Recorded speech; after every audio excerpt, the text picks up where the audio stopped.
আসসালামু আলাইকুম ওয়ারাহমাতুল্লাহি ওয়াবারাকাতুহু। প্রিয় বোনেরা, আজকের ভিডিওতে একটা অনেক গুরুত্বপূর্ণ প্রশ্নের উত্তর দেব। প্রিয় বোনেরা, অনেকে জিজ্ঞেস করেন, হাইজ বা মাসিকের সময় কি কুরআন ধরা যাবে? হাইজে কি কুরআন পড়া যাবে? আরবি বই বা ইসলামিক বইতে হাত দেওয়া যাবে? হাইজে কুরআনের অ্যাপ বা মোবাইলে কুরআন পড়া যাবে? এই প্রশ্নগুলোর উত্তর জানা অনেক জরুরি, কারণ অনেক বোন হাইজের সময় কুরআন থেকে সম্পূর্ণ দূরে থাকেন, অথচ অনেক আমল করা সম্ভব। আবার অনেকে না জেনে এমন কাজ করেন যা ঠিক নয়।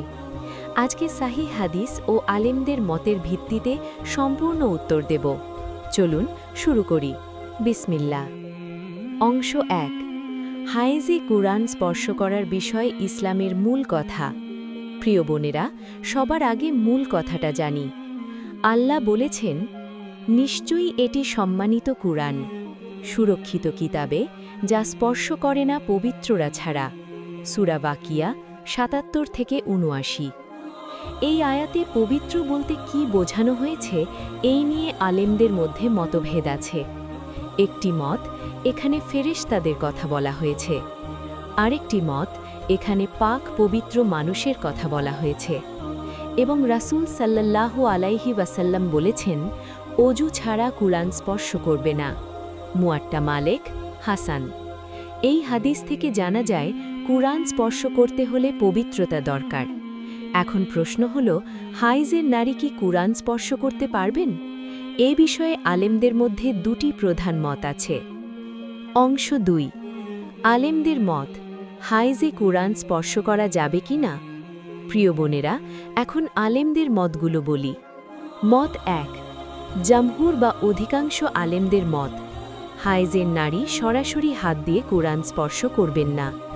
তাদের দলিল হল, উপরে উল্লিখিত সূরা ওয়াকিয়ার আয়াত, ২ রাসূলের হাদিস, অজু ছাড়া কুরআন স্পর্শ করবে না, ৩ হাইজের নারী অজু করতে পারেন না, তাই সরাসরি স্পর্শ ঠিক নয়। মত ২। কিছু আলেমের মত, হাইজে কুরআন স্পর্শ করা যাবে। ইবনে তাইমিয়ার রহমতুল্লাহ ও কিছু আলেম বলেছেন, হাইজের নারী কুরআন স্পর্শ করতে পারবেন। তাদের দলিল হল, হাইজ অবস্থায় কুরআন পড়বে না, এই হাদিসটি দুর্বল, তাই নিষিদ্ধ মনে করার শক্তিশালী দলিল নেই। সঠিক মত কি?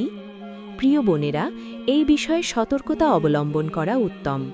যেহেতু অধিকাংশ আলেম সরাসরি স্পর্শ করতে নিষেধ করেছেন, তাই সতর্কতার জন্য কাপড় বা গ্লাভস পরে কুরআন ধরুন, অথবা মোবাইল বা ট্যাবলেটে কুরআন পড়ুন। অংশ ৩।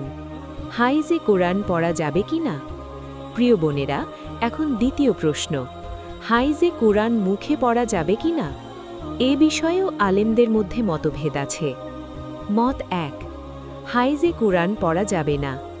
হানাফি মাযহাবসহ কিছু আলেম বলেছেন, হাইজের নারী কুরআন পড়বেন না। তাদের দলিল হল একটি হাদিস, যেখানে বলা হয়েছে, হাইজের নারী ও জুনুবি ব্যক্তি কুরআন পড়বে না। কিন্তু এই হাদিসটি মুহাদ্দিসদের কাছে দুর্বল। মত ২। শক্তিশালী মত, হাইজে কুরআন পড়া জায়েজ। অনেক বড় আলেম, ইবনে তাইমিয়া, ইবনুল কয়িম ও অন্যান্যরা বলেছেন, হাইজে কুরআন মুখে পড়া জায়েজ। কারণ হাইজে কুরআন পড়া নিষিদ্ধের কোনো শক্তিশালী সাহি দলিল নেই, এবং হায়েজ দীর্ঘ সময় থাকতে পারে, ৩ থেকে ১০ দিন পর্যন্ত। এতদিন কুরআন থেকে সম্পূর্ণ দূরে থাকলে ক্ষতি হয়। রাসূল সাল্লাল্লাহু আলাইহি ওয়াসাল্লাম তার স্ত্রী হযরত আয়েশা রাদিয়াল্লাহু আনহার কোলে মাথা রেখে কুরআন তেলাওয়াত করতেন, এবং হযরত আয়েশা রাদিয়াল্লাহু আনহা হায়েজ অবস্থায় ছিলেন। বুখারী ও মুসলিম। এই হাদিস থেকে বোঝা যায়, হায়েজি কুরআন পাঠ শ্রবণ করা জায়েজ, এবং পড়াও জায়েজের দিকে ইঙ্গিত দেয়। সবচেয়ে সহজ ও নিরাপদ পথ, হায়েজি কুরআন পড়তে চাইলে মোবাইল বা ট্যাবলেটে পড়ুন, অথবা মুখস্থ থেকে পড়ুন। প্রিয় বোনেরা, এখন অনেক গুরুত্বপূর্ণ প্রশ্ন, হায়েজে মোবাইলে কুরআন পড়া যাবে কিনা? এই বিষয়ে আলেমরা বলেছেন, মোবাইল বা ট্যাবলেটে কুরআন পড়া জায়েজ, কারণ মোবাইল বা ট্যাবলেট এটা কুরআনের মুসহাফ নয়, এটা একটি ডিভাইস যার মধ্যে কুরআনের অ্যাপ আছে, এবং মোবাইল ধরলে সরাসরি কুরআনের কাগজ স্পর্শ হয় না। সৌদি আরবের বড় আলেমরাও মোবাইলে কুরআন পড়াকে জায়েজ বলেছেন। তাই প্রিয় বোনেরা, হায়েজে মোবাইলে কুরআন পড়তে পারবেন। প্রিয় বোনেরা, এখন তৃতীয় প্রশ্ন, হায়েজে আরবি বই বা ইসলামিক বইতে হাত দেওয়া যাবে কিনা?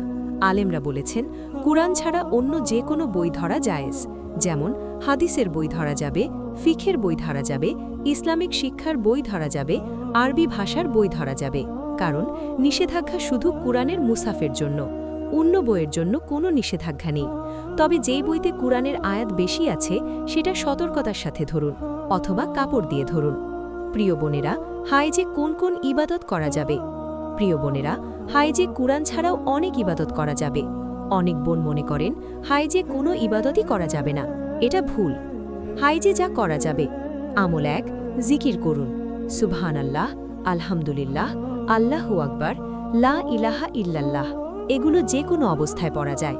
আমল 2, দরুদ পড়ুন, আল্লাহুম্মা সাল্লি আলা মুহাম্মাদ, হায়েজ অবস্থায় পড়া যায়।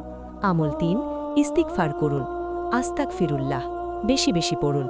আমল 4, দোয়া করুন, মনের সব কথা আল্লাহকে বলুন, হায়েজ অবস্থায় দোয়া করা সম্পূর্ণ জায়েজ। আমল 5, শবে কদরের দোয়া পড়ুন, আল্লাহুম্মা ইন্নাকা আফুউন তুহিব্বুল আফওয়া ফাফু আন্নি, হায়েজ অবস্থায় পড়া যায়। আমল 6, কুরআন শুনুন, হায়েজ অবস্থায় কুরআন শোনার সম্পূর্ণ জায়েজ। রাসূল সাল্লাল্লাহু আলাইহি ওয়াসাল্লাম হযরত আয়েশা রাদিয়াল্লাহু আনহার কাছে কুরআন পড়তেন এবং তিনি হায়েজ অবস্থায় শুনতেন। বুখারী ও মুসলিম। আমল 7, ইসলামিক জ্ঞান অর্জন করুন, হায়েজ অবস্থায় ইসলামিক বই পড়া, ভিডিও দেখা, জ্ঞান অর্জন করা সম্পূর্ণ জায়েজ। আমল 8, সাদকা করুন, হায়েজ অবস্থায় সাদকা করা যায়। হায়েজে যা করা যাবে না: 1, নামাজ পড়া যাবে না। 2, রোজা রাখা যাবে না, তবে পরে কাজা করতে হবে। 3, মসজিদে প্রবেশ করা যাবে না, তবে শুধু যাওয়া আসার পথ হিসেবে ব্যবহার করা যাবে। 4, তাওয়াফ করা যাবে না। 5, সরাসরি হাতে কুরআন স্পর্শ, অধিকাংশ আলেমের মতে এড়িয়ে চলুন।